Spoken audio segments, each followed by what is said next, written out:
मैं डॉक्टर रमेश चंद्र वर्मा, सह आचार्य drawing and painting, R D girls college, Bharatpur. आज के इस वीडियो में हम अजंता की प्रमुख गुफाओं में बनाए गए चित्रों के बारे में बात करेंगे।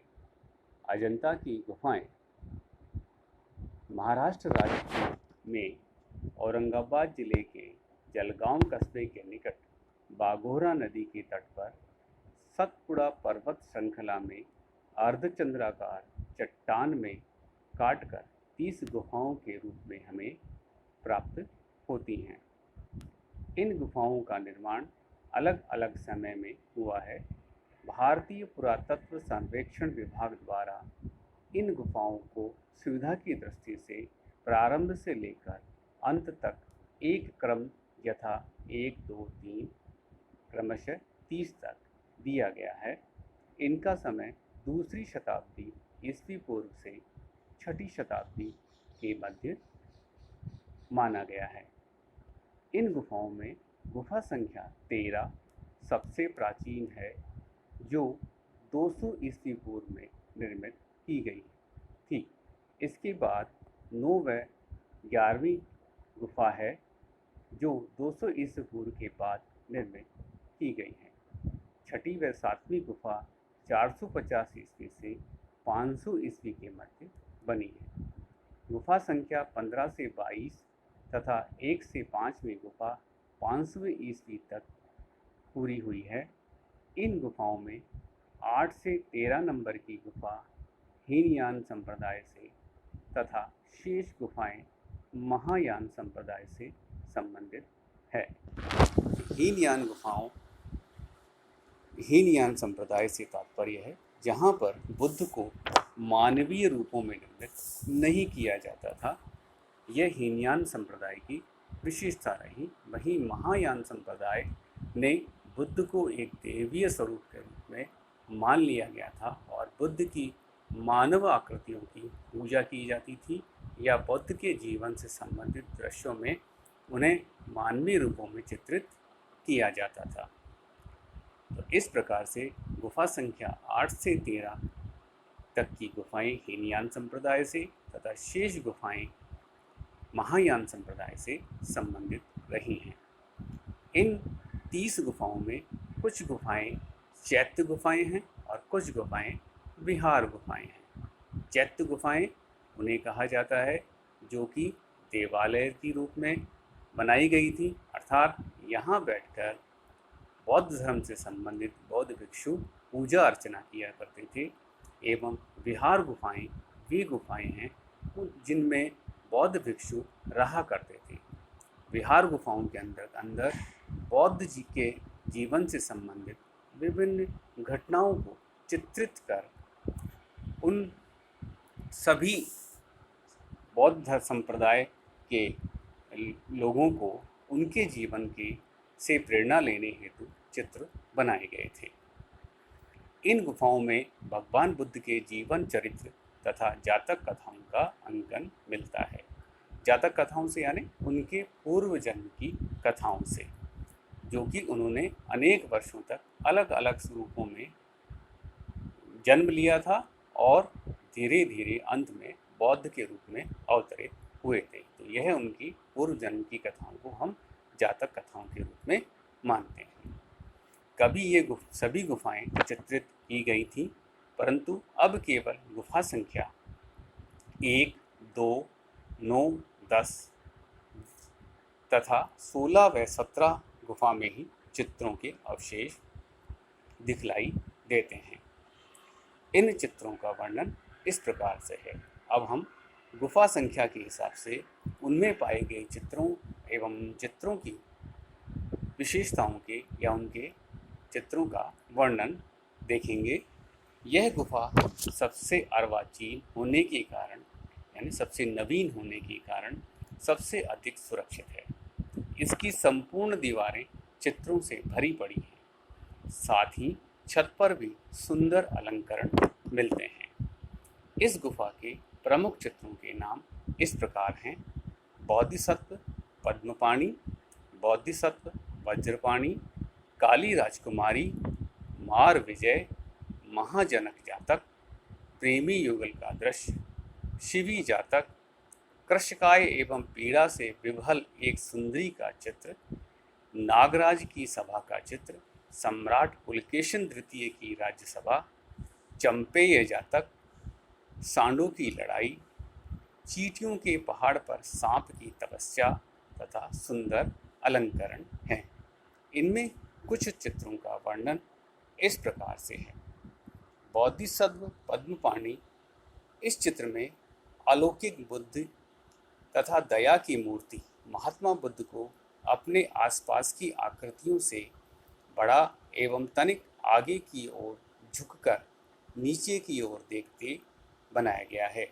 इनके दाहिने हाथ में कमल का फूल है, जिसके कारण यह चित्र बोधिसत्व पद्मपाणि कहलाया है। पद्म यानी कमल, यानी बुद्ध के हाथ में कमल का पुष्प पकड़े होने के कारण इस चित्र को बोधिसत्व पद्मपाणि कहा गया है। बुद्ध के दोनों ओर गणों को बनाया गया है तथा भगवान बुद्ध की लंबी मालाओं से सुसज्जित किया है, जिसे कि वनमाला भी कहते हैं। चित्र की रेखाओं में प्रवाह और शक्ति है। गहरी व्यथा और करुणा की अभिव्यक्ति की दृष्टि से यह आकृति कला का आदर्श मानी गई है। वीडियो में दिखाए गए पहला चित्र बोधिसत्व पद्मपाणि का है, जिनके एक हाथ में कमल पुष्प पकड़े हुए दिखाया गया है तथा सशक्त रेखाओं के अंकन के उदाहरण के रूप में आप देखेंगे कि उनकी चेहरे पर बनाई गई भुएं एक ही ब्रश के स्ट्रोक से पूर्ण की गई है, जो कि सशक्त है और आगे की ओर झुका हुआ चेहरा तथा संपूर्ण शरीर बहुत ही सुंदरता से निर्मित किया गया है।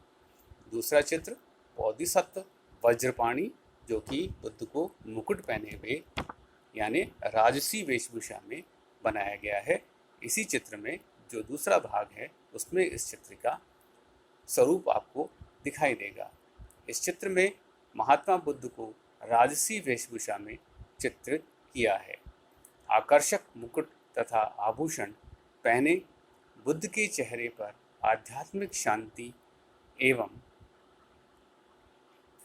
तेज के साथ कोमलता के भाव कलाकार के कौशल को दर्शाता है, यानी राजसी दर्प होते हुए भी चेहरे पर वह कोमलता के भाव आप स्पष्ट रूप से देख सकते हैं।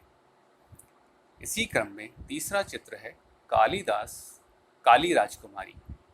बोधिसत्व पद्मपाणि के समीप ही राजकुमारी का चित्र है, जिसे काली राजकुमारी के नाम से जाना जाता है। श्री राय कृष्ण दास के अनुसार सिंदूर से चित्रांकन होने के कारण यह रंग काला पड़ गया है, जिसके कारण इसे काली राजकुमारी कहा जाने लगा है। अगला चित्र है मार विजय।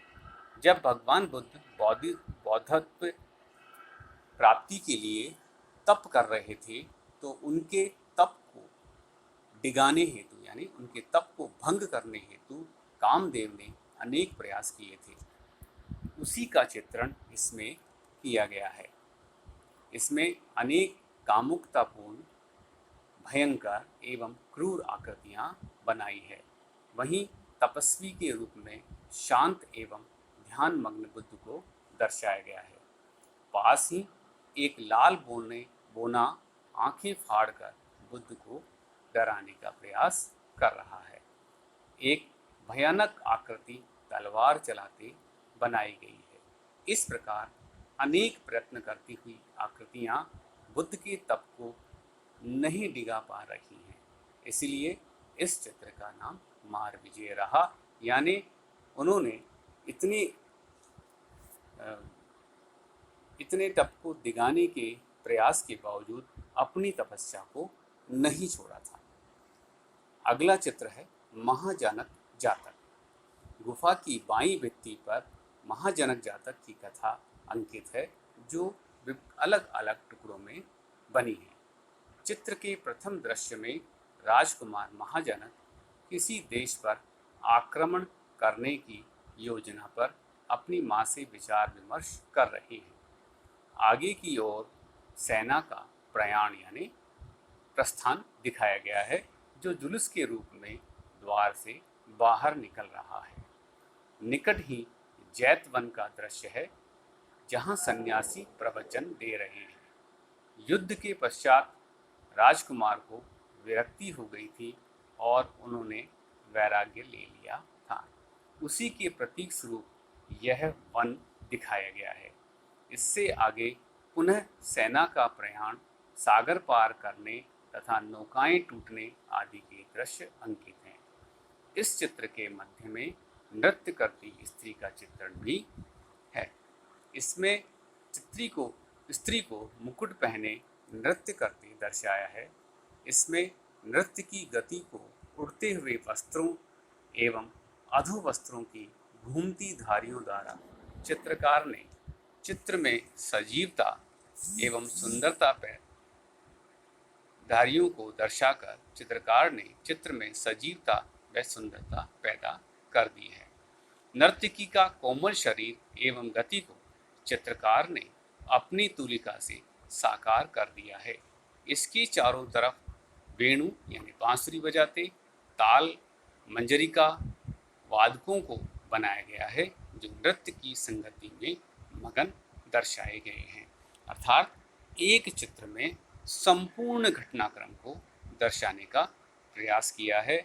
एक स्थान पर राजा को युद्ध की मंत्रणा करते दिखाया गया है, तो दूसरे स्थान पर युद्ध के लिए जाती हुई सेना को दिखाया गया है, तो तीसरे स्थान पर बुद्धत्व प्राप्ति के प्रतीक स्वरूप जैतवन को दर्शाया गया है।